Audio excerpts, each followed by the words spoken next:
Hello and welcome to Trachoma Live. My apologies, we've come online slightly late today, but be assured that we do have a program for you. We have been speaking with our General Implementation Manager of the Australian Trachoma Alliance, Gwen Troutman-Weir, earlier today. She's on the road at the moment, but she has been working on a number of projects with us. She is one of a number of people who we have on the ground working, and she has been appointed by General Michael Jeffries.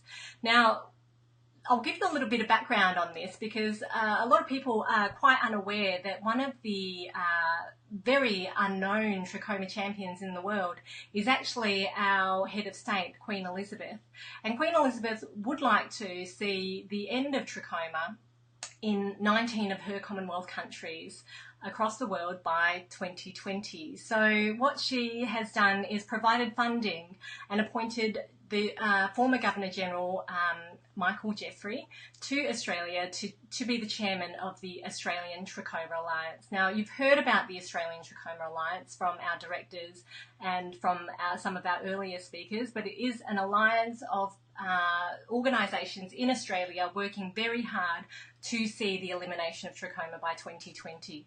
They include Indigenous Eye Health, the Fred Hollows Foundation, the National Aboriginal Community Controlled Health Organisation, Vision 2020. We're working very closely with them, and we've been working very closely with Gwen, who has been working on a number of projects which she'll be discussing very shortly.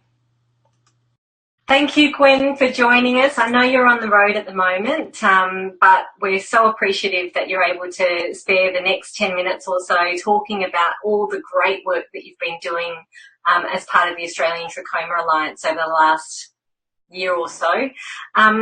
Now, as an Indigenous woman, I know you've got great optimism for the communities that you've been working with and Indigenous people in Australia in general. What has working on this project meant for you?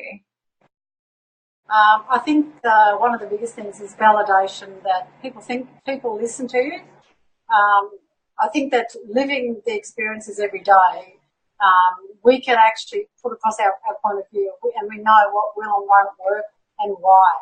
So I think that's the biggest thing that we've been able, or my contribution I've been able to do. You've worked in environmental health for many, many years now, Gwen, and in a lot of ways you've been a perfect fit for this project in terms of working on the whole of being approaches to health, so that we can prevent the recurrence of trachoma and prevent the transmission of trachoma through the environmental initiatives that we're looking at. I know you did a fair amount of research before you sort of dived into developing specific projects. Do you want to talk a little bit about that? Yeah, I think the biggest thing that I tried to do was to see what came before me, what came before the projects, to give me direction about where to go. There were a lot of, otherwise it's just warm and fuzzy recommendations, just sitting there on a shelf gathering dust. So the biggest thing that I wanted to do was to make sure that we could look at what was already there, look at some of the evidence-based stuff as well, because we needed to move forward with a lot of the things that the community had said and had been involved with to some degree as well. So look, the thing that I looked at was the housing for health, and looking at the UPK and the 9 healthy living practices as well. So I think looking at what community had already done, because, being able to make sure that we had some information that the community had already contributed to, so we don't go back and rehash it. So it was about giving some credibility to what they'd already done in part. Yeah, and that UPK report that you mentioned, that's a report that was done way back in 1987, and it's still really relevant for today, isn't it? Yeah, it is, and it's looking at some of the tools and that would be able to assist people. I think that was the biggest thing as part of the whole UPK report, was not looking at doing things all over again, look at what they'd already developed, the things that have been tried and tested and had proven as well, very efficient and effective tools to use for community development strategies. and sustainability of those projects.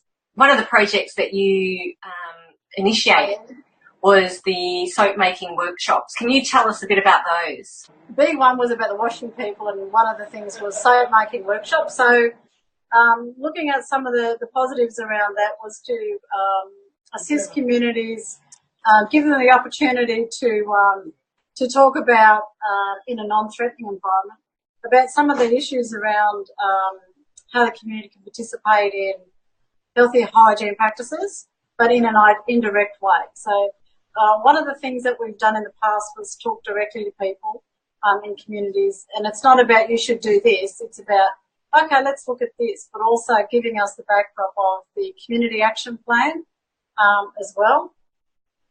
Sit down and have a yarn about stuff rather than talk directly about, well, you know, the soap, the benefits of washing your face and washing your hands and any hygiene issues. So that was a good way for us to do that.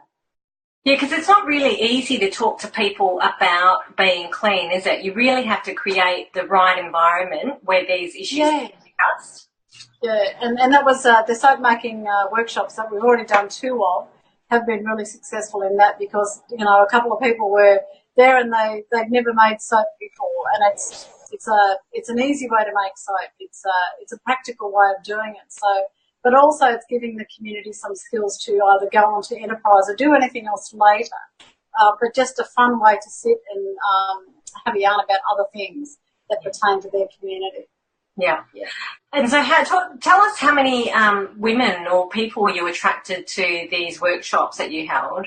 For the 2 times that we had, it was more than 35 people, and that's still continuing in that particular community. Some of the things that they were doing were looking at the practical things of talking about you know, some of the hygiene practices, some of the issues for community in access to water and washing facilities and things like that, and also having that as the backdrop for a community action plan that's already been developed.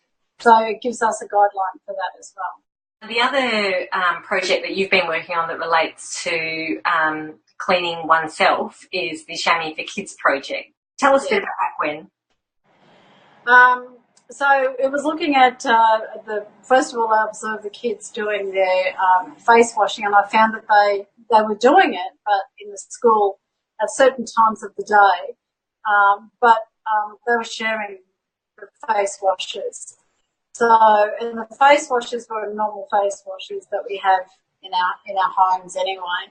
So I thought that we could probably look at different ways of doing that ownership.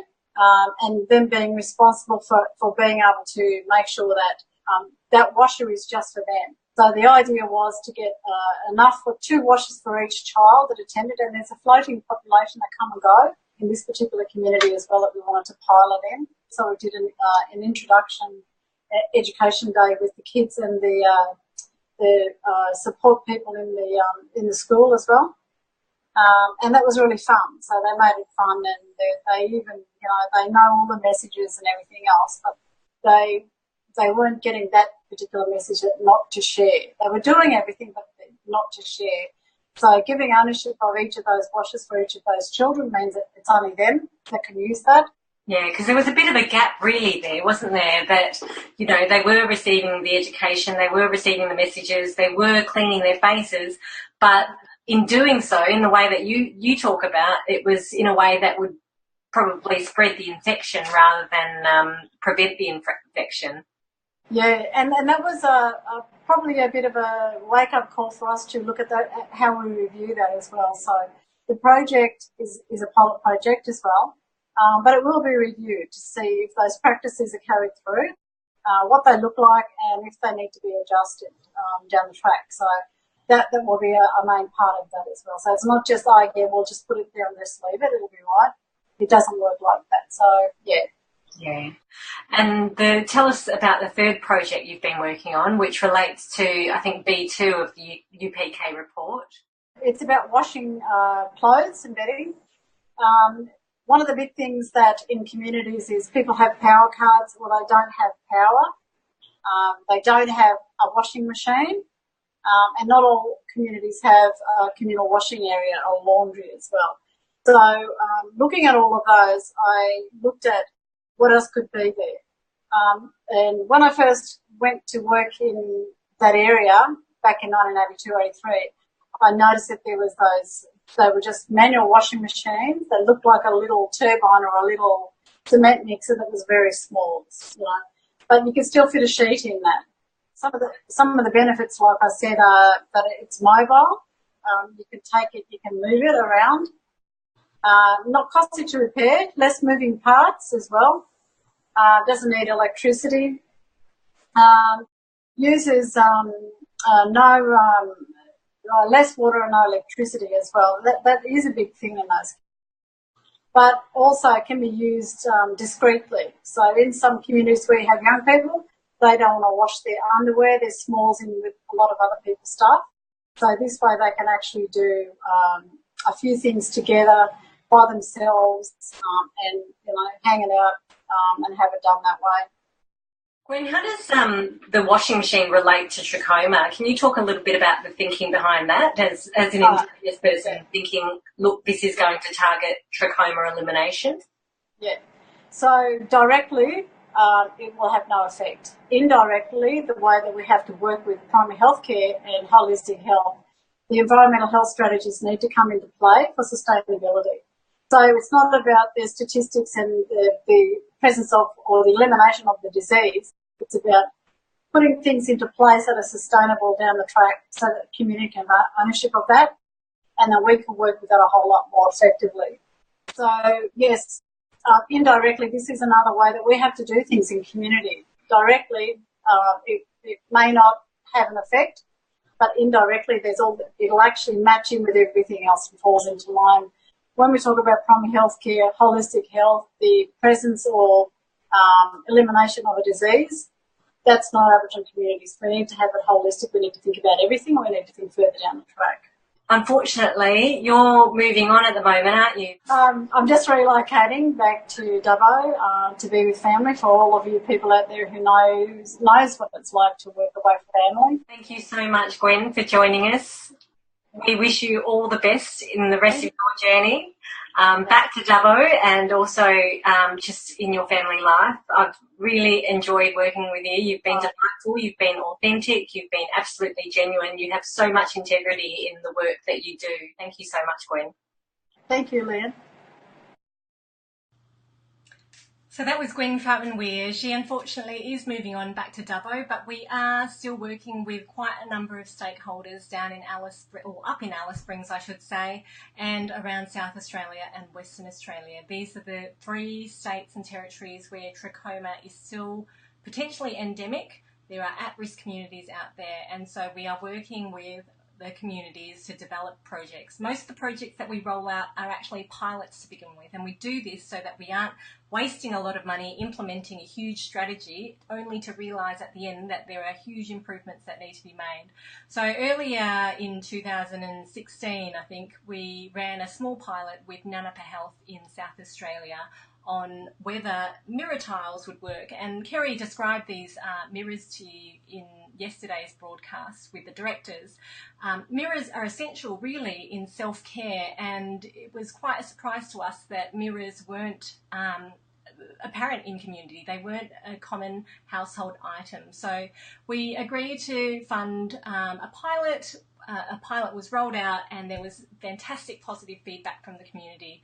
And other health teams as well, dental health teams, were really glad that we were able to roll out that pilot. So these are just some of the projects. These are not all of the projects. The projects are very much in development and they're very much being done with the community. So each community has very, very different needs and very different aspirations, which we are trying to work with. And it may be a slow process, but we need to do this in this way to make sure that it's impactful and sustained. I hope you've enjoyed today, and I look forward to joining you tomorrow again for our last of the 7-part series to Trachoma Live. Tomorrow we have a very special guest on, Ian Risley. He's currently travelling in the Middle East and Europe at the moment, but he has managed to spare a little bit of time for us. So until then, have a great Saturday and I'll see you tomorrow. Bye for now.